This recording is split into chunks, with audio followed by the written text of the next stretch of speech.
আমি একটু কারাগারে দর্শন করবো। দেখি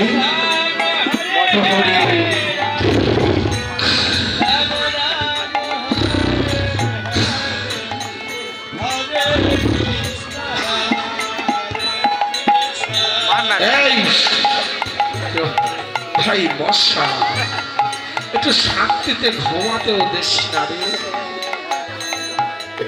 প্রহরী,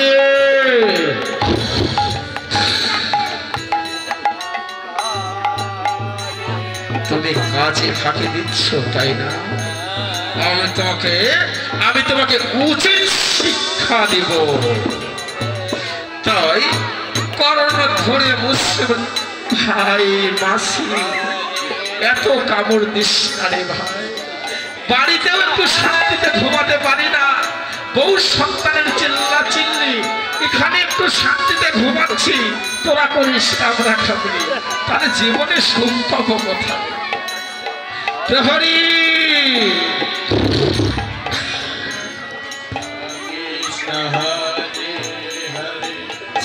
হরে রাম হরে রাম রাম রাম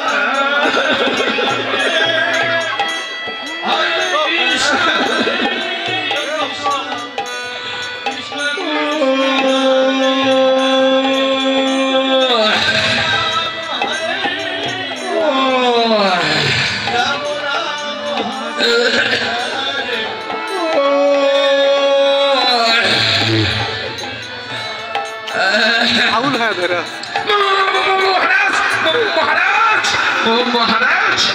মহারাজ, আমি ঘুমের মধ্যে আপনাকে মশা মাছি তেলা পোকা ছাড় পোকা বলেছি মহারাজ, আপনি আমাকে ক্ষমা করে দিন মহারাজ।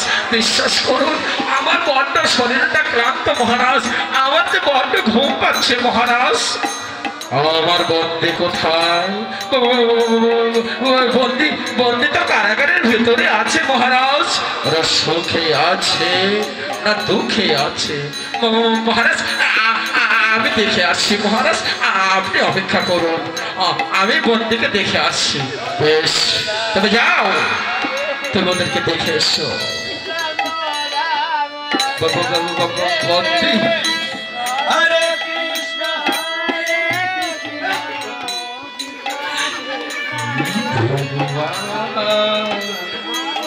এই আনন্দের সংবাদটা মহারাজকে দিয়ে আসি।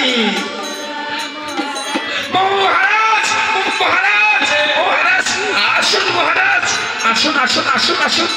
কোথায় যাব আমি মহারাজ? দৈবকীর অষ্টম গর্ভের সন্তান কারাগারে ভূমিষ্ঠ হয়েছে মহারাজ। কে বললে? সত্যি আজ তুমি শুভ সংবাদ, আনন্দের সংবাদ আমাকে শ্রবণ করালে। আজ আমি আনন্দে আনন্দে আমার মহল ভরিয়ে দিব। তার আগে আমি ওই সন্তানের জীবনে নিরানন্দ খেলাটা খেলে নেই। যেভাবে দৈবকী বসে দেবে, শান্তি সন্তানকে আমি মেরেছি, এইবার অষ্টম গর্ভের সন্তানের পালা, এইবার অষ্টম গর্ভের সন্তানের জীবনের খেলা আমি চিরতরে বিদায় করে দেব। দৈবকী বসে দে, তোর ওই সন্তানকে আমায় দে। দিয়ে ওই দেখো জানলাম এসেছে, তোমার সন্তানকে মেরে ফেলবে। দিয়ে তোমার সন্তানকে, ও দাদা তুমি আমার সন্তানকে বেরো না দাদা, আমি তো মা, আমার সন্তানকে তুমি তুমি তুমি ভিক্ষা দাও দাদা, আমার সন্তানের প্রাণ ভিক্ষা দাও। হ্যাঁ হ্যাঁ, আমি তোর সন্তানের প্রাণ ভিক্ষা দিব। এই দেখ, আমি তোর সন্তানের জীবনের খেলা চিরতরে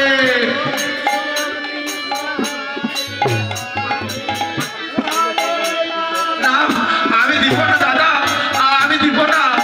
তুমি না প্রহরী, দরজা বন্ধ করে দাও, এরা যেন পালাতে না পারে। না, আমি দিব না প্রভু, আমার মানিককে বাঁচাও, আমার মানিককে বাঁচাও। আজ তোরা বাঁচাতে পারবি না। যেমনি ভাবে তোর শান্তি সন্তানকে মেরেছি, এমনি ভাবেই তোর অষ্টম গর্ভের সন্তানের জীবনের খেলা আমি চিরতরে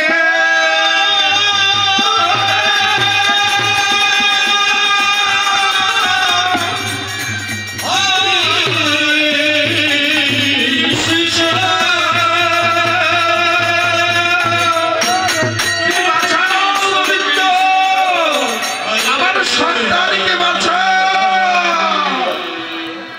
কে? না, না, আমার সন্তানকে আমি দিব না, আমি দিব না, না, না। মহারাজ, ও মহারাজ, এই সন্তান দেবে না।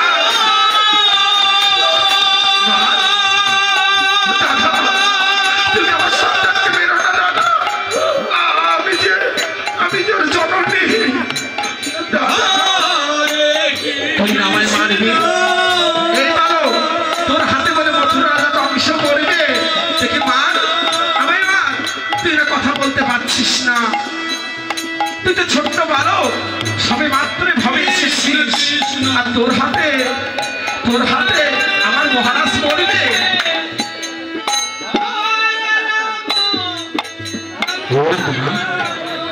মহারাজ, ওকে বাঁচাতে চাই মহারাজ।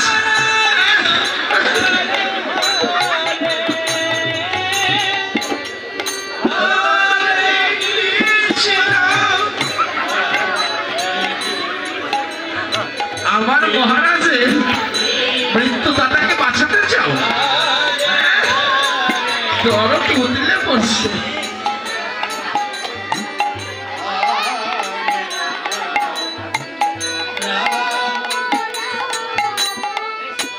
দাদা, আমার মানিককে ভিক্ষা দাও দাদা, আমার মেয়েকে বেরো না দাদা, আমার মেয়েকে বেরো না।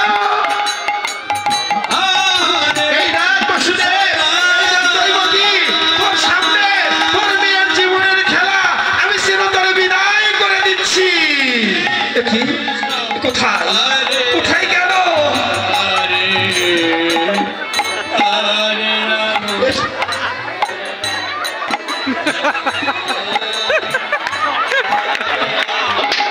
তুমি আমার মানিককে মারলে,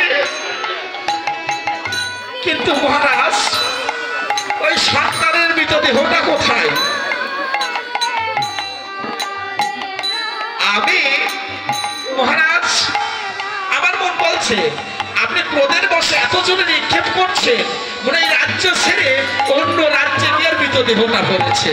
ঠিক বলেছ, যাও বসুদেব, যাও দৈবকী, আজ হইতে তোমরা কারাগারের অন্য কুটিরে জীবিকা নির্বাহ করবে। বসুদেব দৈবকী অষ্টম গর্ভের সন্তানকেও হারালেন। কংস বুঝতে পারলেন না এটা তার সন্তান।